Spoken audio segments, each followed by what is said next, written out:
देविका और रवि को देखा था नाल नाल, और फिर थोड़ी देर के बाद उसकी बाइक पे वो नाल बैठ के चली गई। माना कि श्वेता का देवर है, पर मुझे कुछ ठीक नहीं लगा।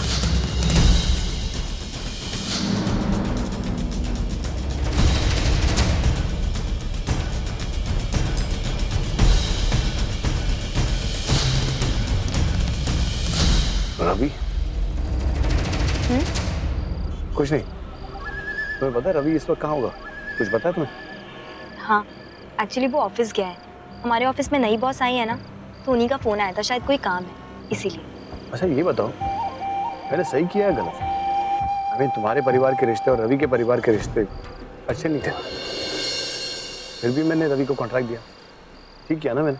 नहीं साकेत जी, आपने सच में बहुत अच्छा काम किया जो उनके परिवार को कॉन्ट्रैक्ट दिलवाया। आपको पता है, सिर्फ इस वजह से मैं उसे अच्छे से जान पाई हूँ, अच्छे से समझ पाई हूँ कि वो कैसा है। जब मैं उससे पहले मिली थी ना, तो मैं उसे बिल्कुल पसंद नहीं करती थी। इनफैक्ट नफरत करती थी मैं उससे, बात तक नहीं करते थे हम दोनों। लेकिन फिर धीरे धीरे जब मैंने उससे जाना समझा, तब मुझे रियलाइज़ हुआ कि वो कितना अच्छा इंसान है, दिल का कितना साफ है, सबकी इतनी केयर करता है, सबकी हेल्प के लिए हमेशा खड़ा रहता है। मैं बहुत लकी हूँ जो मुझे उस जैसा दोस्त मिला। अब तो हम बहुत अच्छे फ्रेंड्स बन गए हैं। और आपको पता है, अब चाहे कुछ भी होना, मैं उससे आराम से शेयर कर पाती हूँ, बिल्कुल झिझक महसूस नहीं होती। वो कभी कभी मेरा मजाक भी उड़ाता है, हमारा कभी कभी कंपटीशन भी होता है, लेकिन अब मुझे किसी बात का बुरा नहीं लगता, क्योंकि मुझे पता है कि वो दिल का बहुत अच्छा इंसान है, बहुत साफ दिल है उसका। साकेत जी क्या हुआ? कुछ नहीं, गड्ढा आ गया, पहुंच जाएंगे।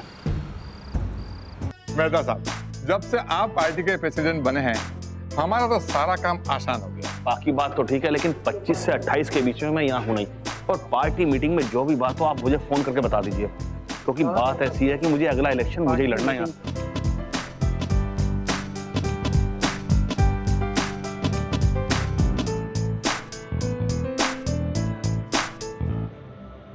यहाँ पार्टी में बहुत सारे बड़े लोग हैं जिनके साथ मेरा उठना बैठना है। जो भी बोलना सोच समझ के बोलना, मेरे रेपुटेशन का सवाल है, समझ गए ना?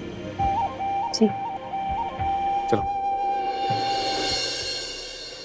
देविका, तुम्हारी सोच बहुत प्योर है, बहुत सच्ची है, और यही तुम्हारा अनोखापन है। इसे कभी मत खोना, कभी नहीं। और अगर तुम्हारे दिल में कोई ऐसी बात है जो तुम करना चाहती हो या कहना चाहती हो, बस कर देना।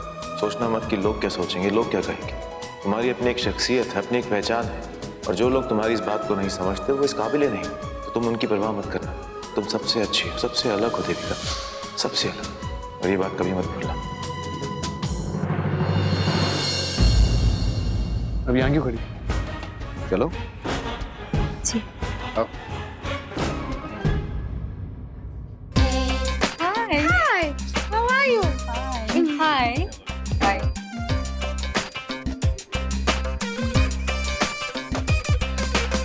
तो इस प्रोजेक्ट के लिए हमें सारी परमिशंस और क्लियरेंसेस चाहिए होंगे। ठीक है, मैं देखता हूँ। वैसे ये कौन है? ये कोई नहीं है, forget it. हमारी कंपनी का एक मामूली सा स्टाफ मेंबर। तुम खड़े खड़े मेरा मुंह क्या देख रहे हो? तुमसे कहा था ना, डिस्कशन के सारे इंपॉर्टेंट पॉइंट्स नोट डाउन करने हैं। सैलरी किस बात की लेते हो? Are you standing like a zombie? Take down the notes. I'm so sorry. Actually, ये आदमी किसी काम का नहीं। जब तक इसे डांट न पड़े, कोई काम नहीं करता। कंपनी में तो रख के हमने एहसान किया है इस पर। एक्चुअली तो कंपनी पर सिर्फ एक बोझ। वैसे आप जो ये अपनी इस जमीन पर बहुमंजिला इमारत बना रही हैं, आप उसकी डिटेल मुझे दीजिए, तभी मैं इस मामले को आगे बढ़ा पाऊंगा। श्योर। एक्चुअली इस प्रोजेक्ट में जो बिल्डिंग बननी है वो 45 स्टोरीज की होगी। 45 नहीं, 54 मंजिल की बिल्डिंग है और 5 टावर्स भी है। ये आदमी सही कह रहा है। हमें जो ईमेल मिली थी उसमें भी 54 मंजिल लिखी है और 5 टावर। सही बोला। खैर, मैं एक काम करता हूँ कि अपने पीए से इस विषय में बात करता हूँ। आप ऐसा कीजिए कि ये पार्टी खत्म होते ही मुझे यहीं आधे घंटे बाद मिलिए और अपने प्रोजेक्ट की सारी डिटेल मुझे दीजिए। देखता हूँ कि मैं इस विषय में आपकी क्या मदद कर सकता हूँ। और हाँ, डिटेल में कोई गलती नहीं होनी चाहिए। Excuse me sir, Yadav ji आए। ओह, excuse.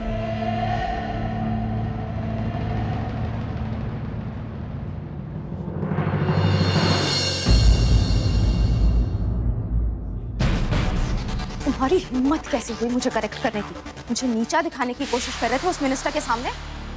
How dare you, mister Ravi?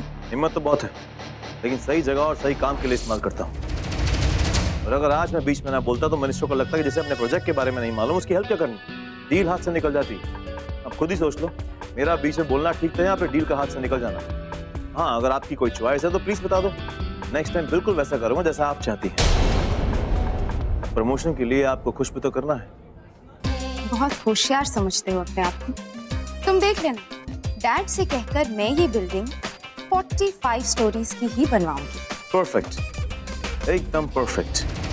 आपसे और उम्मीद भी क्या कर सकते हैं, मुझे पूरा यकीन है अगर आप इसी तरह अपनी मनमानी करते रही तो एक दिन अपने डैड का करोड़ों रुपए का नुकसान करेंगे। सर्कस तक तो गुलाटी ठीक थी मैडम, बिजनेस में भी ऐसे ही गुलाटी मारती हो। और गुलाटी भी तो क्या गुलाटी, 54 फ्लोर से 45 फ्लोर। आप सी फॉर कंस्ट्रक्शन में क्या कर रही हो? आपको तो सी फॉर सर्कस में होना चाहिए, क्योंकि आपको गुलाटी मारना और गुलाटी मरवाना अच्छा लगता है। Amazing, I am really impressed. Just zip it.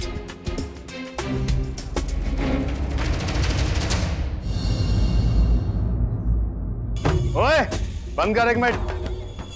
सुनो, आप सबके लिए एक सरप्राइज है। आज मैं अपनी मंगेतर के साथ डांस करने वाला हूं। बजाओ।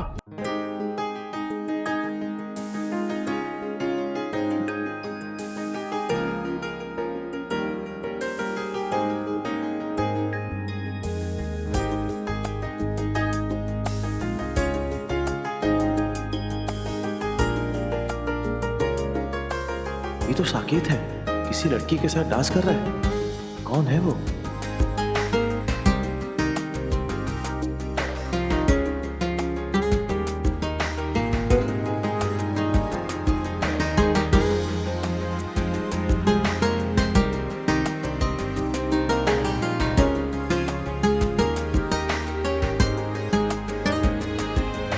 ये कमीना कर क्या रहा है?